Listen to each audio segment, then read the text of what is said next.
Africa's public education system is under renewed scrutiny following revelations that there are over 29,000 vacant posts in schools across the country. These vacancies span critical teaching roles, leaving thousands of learners underserved. Now, to help us unpack this crisis, we're joined by Sadtu Spokesperson Nomusa Cembi. Nomusa, appreciate your time today. Now, what is the real scope and distribution of these 29,292 vacancies? I mean, it's shocking that there be so many vacancies in a country where unemployment is so high. Good afternoon, Hugo, and good afternoon to your viewers. Yes, it is indeed shocking that we have so many vacancies that are unfilled in our schools. We have raised the matter consistently, and on the 23rd of April this year, as Sadtu, we marched to the Department of Basic Education as well as Treasury to say we are very much concerned by these unfulfilled posts because they are leading to overcrowding in classrooms. They are leading to teachers having mental issues because they are teaching overcrowded classrooms.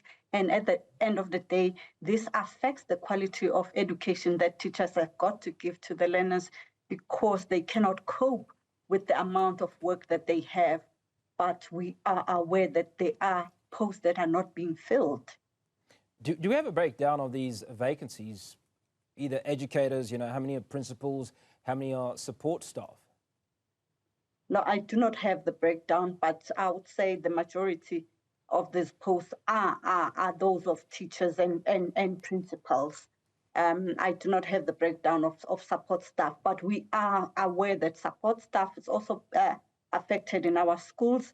The department is not employing support staff in our schools, and that impacts on teachers in that they end up being burdened with administrative work to compensate for the lack of support staff in schools.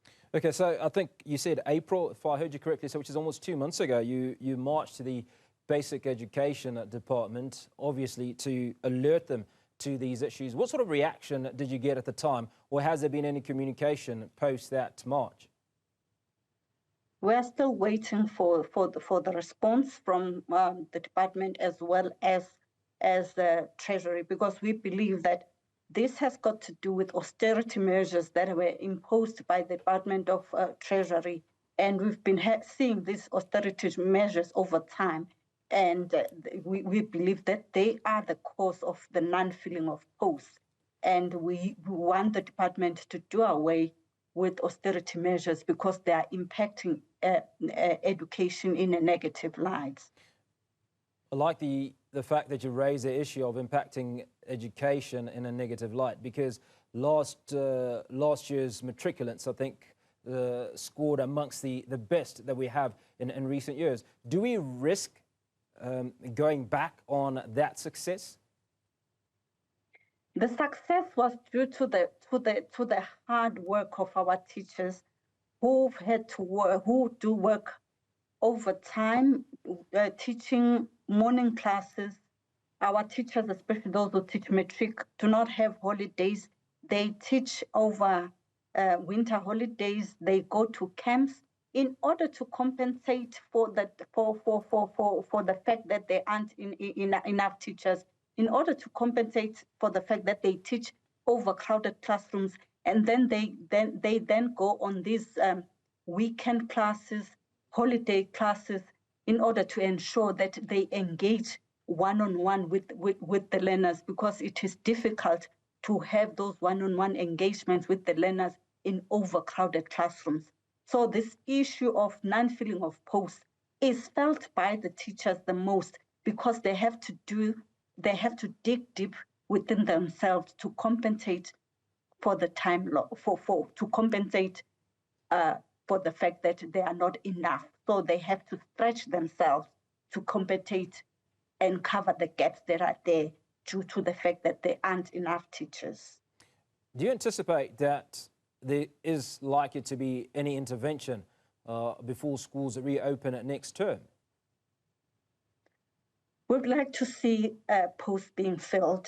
As we speak in KwaZulu-Natal, our members have been holding pickets, protesting the fact that there aren't monies that are given to schools for them to operate, and that affects even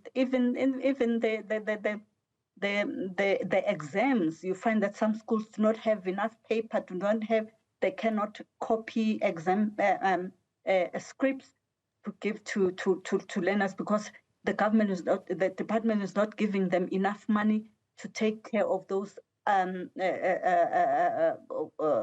copying of scripts, and that affects the examinations that are taking place.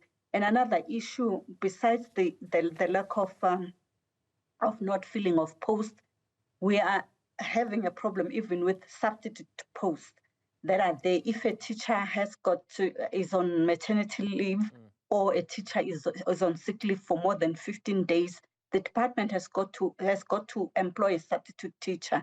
What has been happening of late over these few years, we are not getting those posts being filled. So you find that the teachers who are there have got to fill the gap of those teachers who are on sick leave. And at the end of the day, those teachers who have to bear the brunt are affected, are exhausted, both physically and mentally, because of the workload that they've got to take. And we have been saying as such that this is not good for education, in that an exhausted teacher cannot give as much as they are supposed to. And at the end of the day, the quality of education is affected. Nomusa, what role does provincial versus national government play in fixing this crisis? We are surprised that the minister is calling on the provinces to account as to why these posts have not been filled. We are under the impression that the minister, as well as the MECs of education in these provinces, they meet from time to time. The department is aware of these vacancies. So we are surprised that it is only now that the minister is calling them to account when they meet on a constant basis.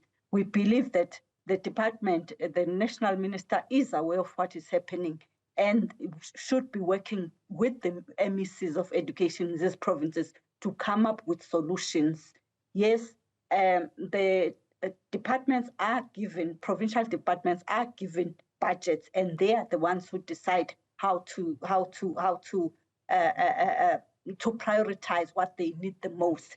But we believe that the national department should have a final say in whatever that they do, and we believe that the issue of teacher posts must be a priority, because we need to have teachers in class teaching. Okay, that's where we'll leave that conversation. Nomusa Cembi, Sadtu Spokesperson.